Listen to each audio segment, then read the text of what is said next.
Hey guys, it's Tom here from Pro Direct Running, and in this video we're going to be giving you a detailed look and full review of one of the most surprising and exciting super shoe releases of the year. It's the MIZUNO WAVE REBELLION PRO.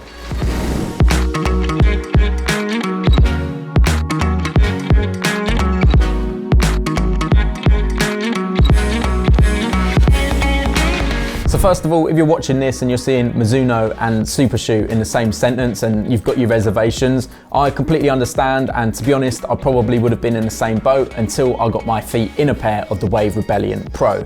This is 100% the brand's first real entry into the top tier carbon plated market, and they've done it with a bang. Mizuno have always been prominent in the everyday running space with shoes like the Wave Rider and the Wave Inspire, but a race day shoe has definitely been a long time coming. Now, I've personally done about 50 kilometers in this spangly colorway of the WAVE REBELLION Pro and loved every single step. So without further ado, let's dive into some of the key stats and features.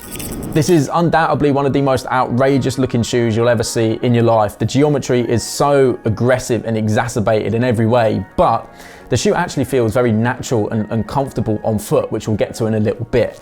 But first of all, if we jump into the key stats of the shoe and start off with the upper, we've got a fairly no nonsense, no frills upper here. It's stripped back, it's a single layer mono mesh. It's got a really nice flexible heel counter, but you have still got a bit of rigidity there just to aid with overall lockdown. It's lightweight, it's breathable, it's exactly what you'd expect on a race day shoe, but probably my favorite feature of the upper is the fact that on the tongue, we've got not one, but two lace loops for the laces to thread through. And essentially this just means that when you do lace up the REBELLION Pro, that tongue does not slip and slide anywhere once you've got that lockdown sorted. It doesn't sound like a big deal, but when you've got a tongue as thin as this, it really does help to have it nice and secure on top of the foot. There's a solid amount of wiggle room and volume in the toe box. I didn't notice any hot spots or issues around the arch or Achilles area of the shoe. And to be honest, I think it's probably one of the most comfortable initial step-in feels of any super shoe that I've tried. And I went true to size with a UK 8.5, and I'd recommend that anybody watching this do the same.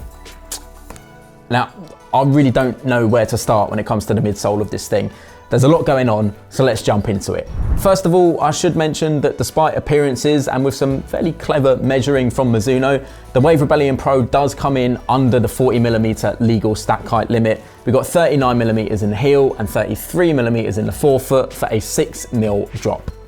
You can get your calipers out and take your own measurements from the midfoot section of the shoe, and you might get some fairly wacky results, but the most important thing is the fact that it does officially come under that 40mm limit, meaning that it is legal for elite road racing. As far as what actually goes into the midsole, we've got a dual layered setup here with Mizuno's Energy Light Plus foam on the top and regular Mizuno Energy Light underneath.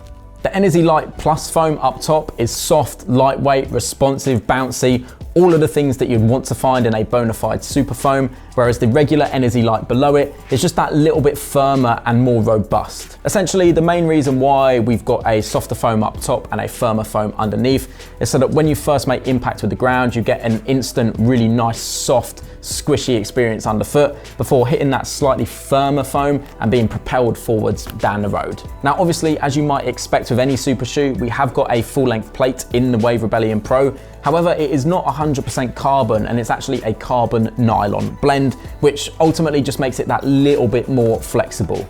The other notable thing to mention about the plate is that we've actually got a little cutout in the forefoot section, which should just mean that it doesn't feel quite as harsh and firm underfoot in that particular area of the shoe.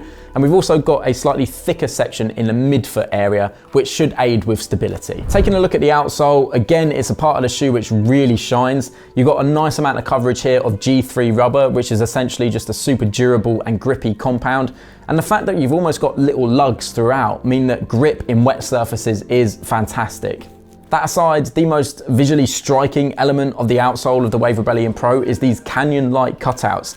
Now, tooling in the midsole such as this is not anything new in super shoes, and essentially it just helps with energy storage within the midsole, stability, and obviously cutting down on weight. Speaking of weight, the REBELLION Pro comes in at about 220 grams in a men's sample size, which is not the absolute lightest super shoe on the market, but with a stack height as big as this and for a shoe specifically designed for those longer distances on the road, it's right up there. So as I said in the intro, I've got about 50 kilometers of running in this colorway of the Rebellion Pro, which is coming out in the future.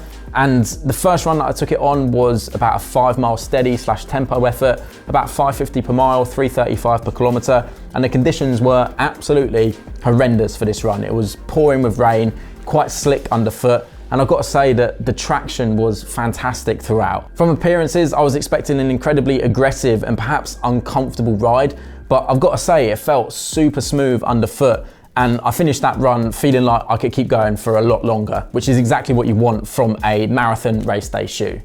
I've also taken a Rebellion Pro down the track for some K reps and some 200s, and again, I absolutely loved them for this. The only time that it felt a little bit hairy was when taking the bends at sub 3 minute K pace, but that is not necessarily the intended purpose of a max stack super shoe like this, so you can expect that a little bit. Again, just to wax lyrical about this outsole a little bit more, on the track, the grip was absolutely incredible. It was almost tacky, and I almost felt like I was stuck to the track, which is a really nice feeling, especially when there are certain other super shoes on the market where that rubber is maybe a little bit more slick, and you do get a bit more of a slipping sensation underfoot on a wet track. But finally, and probably the best run that I did in the Wave Rebellion Pro, was a 12 mile steady run. This was split into 6 miles at about 4 minute K pace, and the second 6 miles at 340 per K pace. So that kind of marathon type effort. And this is where the shoe really came into its own. It's hard to describe or really compare the Rebellion Pro to another shoe out there, but you get a really solid sense of bounce and propulsion when you're landing in that mid to forefoot area. And it's really when you start picking up the pace and getting down to that marathon effort, like I mentioned, where it just feels super smooth and comfortable in this shoe. The lockdown of the Rebellion Pro has been absolutely perfect from day one. I've had no issues whatsoever with heel slippage or excessive pressure from the laces on the top of the foot. And sometimes in a super shoe, my toes will get a little bit crushed towards the end. I tend to like a nice snug fit, but this didn't happen at all in the Wave Rebellion Pro either. I've got to be honest, I am really struggling to find anything that I don't like about this shoe. Perhaps if you were a very prominent heel striker, you might have some issues with the geometry in the heel section of the Wave Rebellion Pro. But for me, this has really become one of my go-to favorite super shoes, which in a heavily saturated market is definitely saying something. Now, you're not going to be buying a top tier carbon-plated racing shoe and expecting the most luxurious comfort. But honestly, I think this is probably one of the most comfortable super shoe experiences I've had. And as I said earlier, I would definitely recommend going true to size with the Rebellion Pro. As this is a dedicated race day shoe, I probably wouldn't want to do too much running in it outside of big sessions and race day itself.